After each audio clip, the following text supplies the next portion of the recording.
ፊልምና እንትጅምር ናይ ማፍያ ሓለፍቲ ኣብ መርከብ ኣኼባ እንትገብሩ እንዳርአየና እዩ። ካብዚ ማፍያታት ማእኸል ጂሚ ኩጋን ዝተባህለ ሰብ ስለ ዶን ኣዝዩ ተጨኒቑ እዩ። ዶን ዝበሃል ሰብኣይ ስራሕና ንከይሰርሕ ገይሩና እዩ፣ ዝኸፈልና ከፊልና ንዑ ክንቆትላ ኣለና፣ ተዘይኮይኑ ተታሒዝና ክንጠፍእ ኢና ብምባል ሓሳቡ የካፍሎ።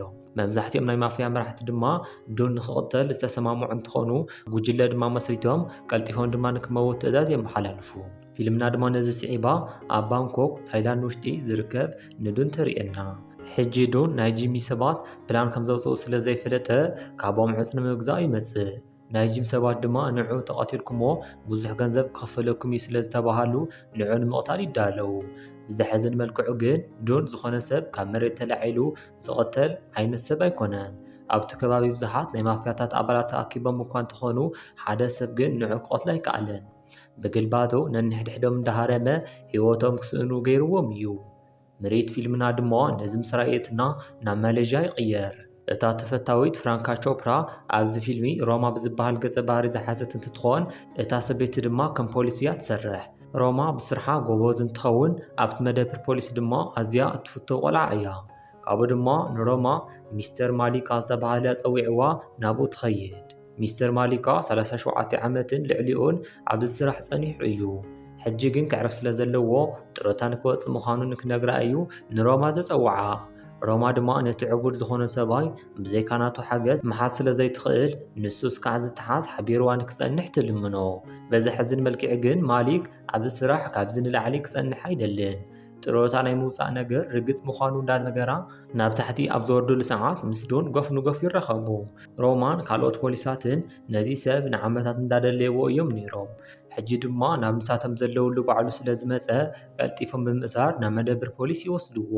ማሊክ ቅድሚ ጥሮታ ምውፅኡ ናይ ዶን ጉዳይ ንሱ እዩ ሒዝዎ ነይሩ። ሕጂ ድማ ናይ ዶን ነገር ከይወዳእኹ ስራሕ ይገድፎን ብምባል ምርመራ እንዳገበረሉ ይርከብ። ባህሊ ገጽ ድማ ዶን እቶም ፖሊሳት ዝገብርዎ ምርመራ ብዙሕ ጭንቀት የብሉን። እንተበዝሐ ብዙሓት ዓመታት እዮም ክፈርድሉ። ካብኡ ድማ ናብ ቤት ማእሰርቲ እዮም ክልእኽዎ። እዚ ድማ ንዕኡ እቲ ዝፈትዎ ቦታ እዩ።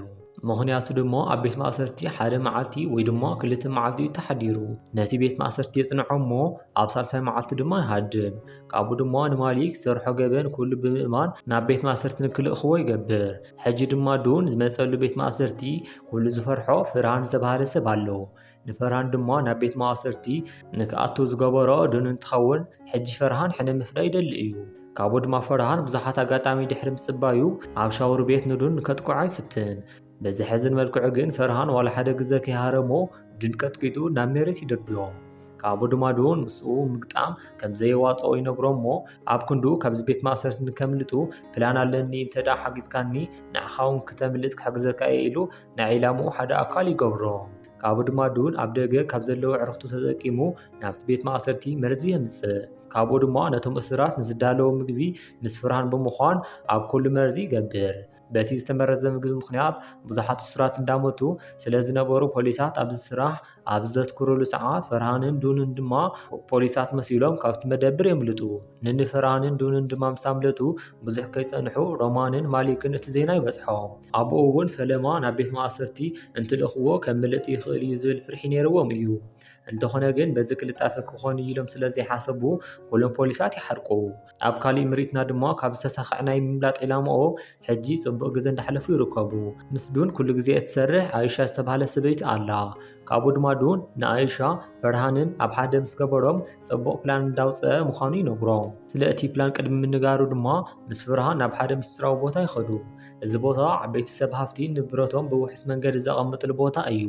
ዶን ድማ ኣብዚ ቦታ ሓደ ናይ ሲሲቲቪ ቅዳሕ ካሜራ ዘቐመጠ እንትኾን ነቲ ቅዳሕ ንምውሳድ ብሓንሳብ ምስ ፈርሃን መጺኦም እዮም። ካብኡ ድማ ኣብ መኪና ውሽጢ ንኣይሻን ንፈርሃንን ናይ ሓደ ሰብ ፎቶ የሪኦም እሞ ነዚ ኣብ ምስሊ እትርእይዎ ዘለኹም ሰብኣይ ኣብ ባንኪ ዓብዪ ስልጣን ዘለዎ ሰብ እዩ።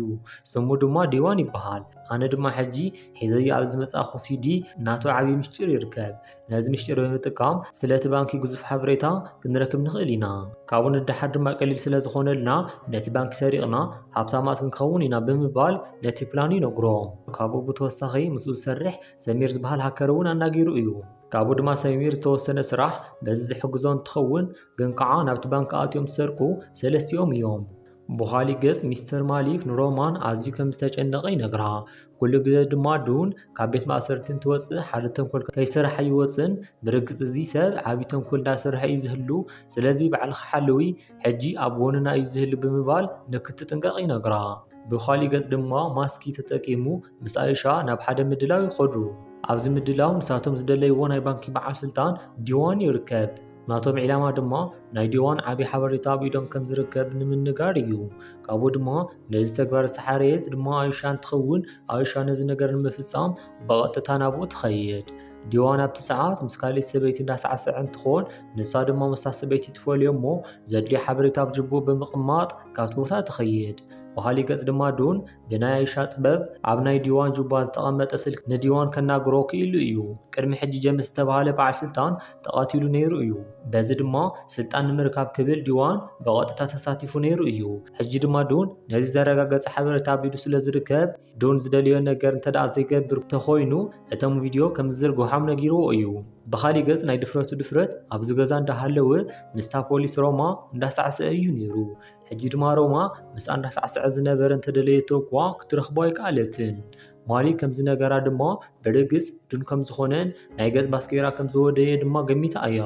ካብኡ ድማ ንዱን ምክትታል ትጅምር። ብኻሊእ ገጽ ድማ ዱን ምስ ዝደልዮ ሰብ ምስ ዲዋን ኣብ መኪና ውሽጢ ኮይኑ እንዳተናገረ እዩ ዘሎ። ሕጂ ዱን ክፈልጦ ዝደልዮ ነገር ብማእኸላይ ባንኪ ዝሕተም ናይ ዩሮ ኖታት ኣበይ ከም ዝቕመጡ ምፍላጥ እዩ። ዲዋን ድማ እዚ ከቢድ ምስጢር ስለ ዝኾነ ነዚ ሓበሬታ ክህቦ ከም ዘይኽእል ይነግሮ። ካብኡ ድማ ዱን እቲ ሓበሬታ ብ24 ሰዓት እንተደኣ ዘይነጊርዎ እቶም ቪድዮታት ከም ዝዝርግሖም ይነግሮ። ዲዋን ድማ በዚ ሓሪቑ መልሱ ኣብ 24 ሰዓት ከም ዘፍልጦ ተናጊሩ ናብ ጃባር ዝበሃል ሰብ ይኸይድ። ጃባር ጨካንን ቀታሊ ሰብ እንትኾን ሕጂ ድማ ዲዋን ንጃባር ተጠቂሙ ንዱን ክቐትሎ እዩ ደልዩ። ንጽባሒቱ ዲዋን ነቲ ሓበሬታ ከም ዝህብ ሰላማዊ ሰብ ብምምሳል ምስ ዱን ይራኸብ። ንዱን ድማ ሕድሕድ ሓበሬታ ኣብዚ ካሴት ኣለዉ ብምባል ዝኾነ ሓበሬታ ዘይብሉ ካሴት ይህቦ። ዱን ድማ ነቲ ትኽክለኛ ሓበሬታ ዝረኸበ መሲልዎ ነቲ ካሴት ሒዙ ናብ ገዙ ይኸይድ። ኣብ መንገዱ ማእኸል ድማ ሓደ ነገር ይስተውዕል። ዱን ጃባር ዝፈልጦ እንትኾን እዚ ቀታሊ ሰብ ንዕኡ ዝከታተሉ ዘሎ ብርግጽ ዲዋን ቆፂርዎ ከም ዝኾነ እውን ይርዳእ። ካብኡ ድማ ዱን ንዝደፈሮ ስቕ ኢሉ ምሕላፍ ዘይፈቱ እንትኾን ነዘን ሰባት ንእሽተይ ቅፅዓት ክቐፅዖም ይደሊ። ጃባርን እቶም ካልኦት ሰባትን እንዳተኸተሉ ምስኡ ንክኸይድ ምስ ገበረ ነታ መኪኖም ይጭፍልቓ። ሕጂ ድማ ንጃባር ካብታ መኪና ንከይወፁን ንከይመቱን ገይሩ ነዛ መኪና ጨፍሊቑዋ እዩ። ካብኡ ብናይ ጃባር ስልኪ ናብ ዲዋን ይድውለሉ እሞ ንዝለኣኸም ሰባት ብናቱ ኢድ ክሞቱ ምዃኖም ይነግሮ። ቀፂሉ ድማ ነገራት ቅድሚና ባኻ ምዛሮም ኣነ ዝደልዮ ካሴት ንኣይሻ ሃባ ብምባል መጠንቀቕታ ይህቦ። እንተኾነ ግን ንጃባር ክስዕርዎ ዘይከኣሉ ሰብ ንብሕቱ ክስዕሮ ስለ ዘይኽእል ቀልጢፉ ንኣይሻ ሂብዋ እዩ። ንዱን ድማ ነዚ ሓበሬታ ምስ ረኸቡ ብቐጥታ ናብ ስራሕ ክኣትዉ ስለ ዘለዎም ሕጂ ናይ ስራሕ ክፍፍል ይገብሩ። እዚ ሰሙን መብዛሕትኦም ኣነ ዝለቆም ቪድዮታት እንዳተረኣዩ ስለ ዘይኾኑ ነዛ ቪድዮ ላይክ ብምግባር ጀምርዋ። ነዚ እንተደኣ ጌርኩም ዩቱብና ንሰባት ይጠቅም ኢሉ ስለ ዝሓስብ ናብ ብዙሕ ሰብ ክዝርግሖ እዩ። በዚ ሓጉዝና ክቡራተይ ናብ ፊልመይ ክመልሰኩም። ዱን ሕጂ ንጃባር ንዕረኽቱን ንክነብሩ ዝፈቐደሎም እንትኾን ኣብዚ ስርቂ ድማ ንክሳተፉ ገይርዎም እዩ። ካብ ዲዋን ዝተለኣኸሎም ሲዲ ድማ ተጠቂሞም ናይቲ ባንኪ ሕድሕድ ናይ ሰኪሪቲ ቦታታትን እቶም ካሜራታትን ኣበይ ከም ዘለዉ ሪኦም እዮም። ኣብዚ ምሸት ድማ ፍርሃን ነቶም ኣላርምታትን ካሜራታትን ንምጥፋእ ናይ ኢንተርፖል ሰራሕተኛ መሲሉ ናብ ውሽጢ ክኣትው ኣለዎ። ጃባር ነቶም ሰባትን መሳርሒ ተዓጢቖም ብምምሳእ ፖሊሳት እንተደኣ መፂኦም ንዖም ከጥፍዎም ኣለዎም። ሰሚር ድማ ዝተወሰኑ ናይ ሃኪንግ ስራሕትን ካሜራታትን ከምኡውን ፖሊሳት ዝመፅሉ መንገዲ ክቆፃፀር ኣለዎ። ናብቲ ባንኪ ድማ ኣይሻን ዱንን ዝኣትዉ እንትኾኑ ኣይሻ ሰባት እንትቆፃፀረሉ ዱን ድማ ነቲ ኩሉ ስርቂ ንብሕቱ እዩ ዝፍፅሞ። ሕጂ ድማ ዱን ዘውፅኦ ናይ ስርቂ ዕላማ ነዚ ይመስል። ታሪኽና ድማ ንምሕፃር ናብቲ ዝስረቐሉ መዓልቲ ነስግረኩም። ናይ ፈለማ ስራሕ ናይ ፍርሃን እንትኸውን ፍርሃን ካብ ኢንተርፖል ዝተለኣኸ ሰራሕተኛ ብምምሳል ናብቲ ውሽጢ ኣትዩ እዩ። ብኻሊእ ገጽ ድማ ሰሚር ናይ መንገዲ ካሜራታትን ናይ ባንኪ ካሜራታትን እንዳተኸታተሎም ይርከብ። ዱን ድማ ዝተፈላለዩ ፈንጂታት ብምሓዝ ናብ ውሽጢ ዝኣተወ እንትኾን ነቶም ፈንጂታት ኣብ ዘድልዮ ቦታ የፃውዶም። ካብኡ ድማ ድሕሪ ሰከንድታት ዱን ዘፃመዶም ፈንጂታት ክፍንጀሩ ይጅምሩ። በቲ ፍንጀራ ምክንያት ናይ ባንኪ ኣገልግሎት ክጥቀሙ መፅኦም ዝነበሩ ሰባትን ናይቲ ባንኪ ሰራሕተኛታትን ኩሎም ብፍርሒ ይወሓጡ። እቲ ዝተፈጠረ ፍንጀራ ድማ ድምፂ ልዑል ስለ ዝነበረ ፖሊሳት እውን ፈጢኖም ናብቲ ቦታ መፅዮም እዮም። ብኻሊእ ገጽ ዱን ዋላ እኳ እዚ ኩሉ ዕግርግር ተተፈጠረ ውሽጡ ምንም ኣይተሻቐለን። ናብ እቶም ኖታት ንምሕታም ዝጥቀሙሉ ዘለሉ ክፍሊ ኣቱ ካብኡ ድማ ነቶም ኖታት ዝወሰዶም እንትኸውን እቲ በሪ ከይተዓፀወ ፈጢኑ ክወፅእ ኣለዎ። ሕጂ እዚ በሪ እንተደኣ ተዓፅዩ ፖሊሳት መፅኦም ተዘይደኣ ከፊቶም ሞ ዝኾነ ሰብ ክኸፍቶ ኣይኽእልን። ካብኡ ድማ ዱን ቅድሚ እቲ በሪ ምዕፃው ክወፅእ ስለ ዘለዎ ክገብሮ ዝደለየ ነገር ምስ ገበረ ኣብ መወዳእታ ድማ ይወፅእ።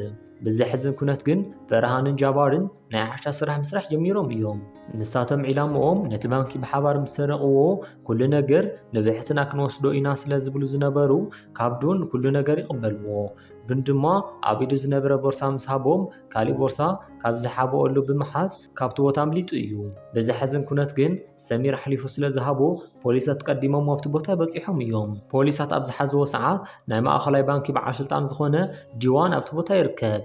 ካብኡ ድማ ዲዋን ሕጂ ዱን ክእሰር እንተኾይኑ ቀጻሊ ናቱ እውን ተመሳሳሊ ዕጫ ከም ዝኾነ ይፈልጥ እዩ።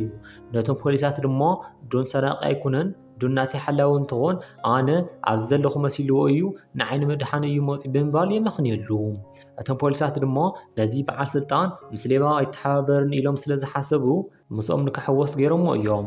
ቀድሚ ደቓይቕ ባንኪ ሰራቂ ዝነበረ ዱን ሕጂ ነቲ ባንኪ ንምድሓን ምስቶም ፖሊሳት ናብ ውሽጢ ኣትዩ እዩ። ብኻሊእ ገጽ ፈርሃንን ጃባርን ድማ ብዘይካ ዱን ክሰርሑ ኣይኽእሉን። ናብቲ ባንኪ ውሽጢ እስከ ዓመታዊ ደኣዮም እቲ ፕላን ዝፈልጥዎ እምበር ካብቲ ባንኪ ከመይ ከም ዝወፁ ስለ ዘይፈልጡ ኣብኡ ኣብ ዘለውሉ ብፖሊሳት ተኸቢቦም እዮም። ካብኡ ድማ እቲ ዘለዎም መማረፂ ምስቶም ፖሊሳት ገጢሞም ንዓርሶም ምድሓን እዩ። እቶም ፖሊሳት ድማ በተመሳሳሊ መልክዑ ነዞም ሰረቕቲ ንምሓዝ ኣድላይ ዝኾነ ስግምቲ ንክወስዱ ተነጊርዎም እዩ። በዚ ዝተላዓለ ድማ ኣብ መንጎ ፖሊሳትን ነኒጃባር ንነዊሕ ሰዓታት ገጥም ይካየድ። ኣብ መጨረሻ ድማ ብልጫ ዝወሰዱ እቶም ፖሊሳት ነይሮም። ካብቶም ፖሊሳት ማእኸል ሮማንን ዱንን ብሓባር ብምዃን ናብ ፈርሃንን ጃባርን ይኸዱ። ካብኡ ድማ ናይ ዱን ድሌት ዝነበረ ሰብ ከይተጎዳ ኢዶም ክህቡ ምግባር እዩ ነይሩ። ኮይኑ ግና ከምኡ ክኾን ኣይከኣለን። ነንፈርሃን ኣብ ልዕሊኦም ተንኮል ንምስራሕ ይፍትኑ። ዱን ድማ በዚ ስርሖም ዝሓረቐ እንትኾን ንፈርሃንን ጃባርን ንበይኒ ገጥሞም። ግን ከዓ ዱን ከም ዝሓሰቦ ነዞም ሰባት ክስዕሮም ኣይከኣለን ነይሩ። ግን ከዓ ዝኩሉ እንዳገበረ መፅዩ ሕጂ እንተደኣ ተሳዒሩ እቲ ነገር ኩሉ ክባላሹ እዩ። ብስነ ኣእምሩ ድማ ነዚ ደጋጊሙ እንዳሓሰበ ንኽልቲኦም ቀጣቂጡ ኣብ መጨረሻ ድማ ይስዕሮም። ካብኡ ድማ ኣብቲ ባንኪ ተዓጊቶም ዝነበሩ ሰባት ሕጂ ኩሎም ብነፃ ይወፁ። ዱን ድማ ነዚ ጥራሕ ስለ ዝሰርሐ ብፖሊሳት ዝነበሩ ሪከር ኩሉ ተፋሒቑ ነፃ ይወፅእ። ዱን ድማ ሕጂ ምስኡ ብኣሲ ዝነበሮም ናይ ማፍያታት ሓለፍቲ ንጂሚ ናብ ቤት ማእሰርቲ ኣትይዎም እዩ። ካብ ኩሉ ንላዕሊ ድማ ንፋቢዮ ኩል ምእሳሩ ንዱን ዓብዪ ዓወት እዩ። ምክንያቱ ፋቢዮ ናይ ኩሉ ማፍያታት መራሒ እንትኸውን ሕጂ ንሱ እንተደኣ ተኣሲሩ ነቲ ናቱ ዝነበረ ቦታ ዱን ምውሳድ ይኽእል እዩ።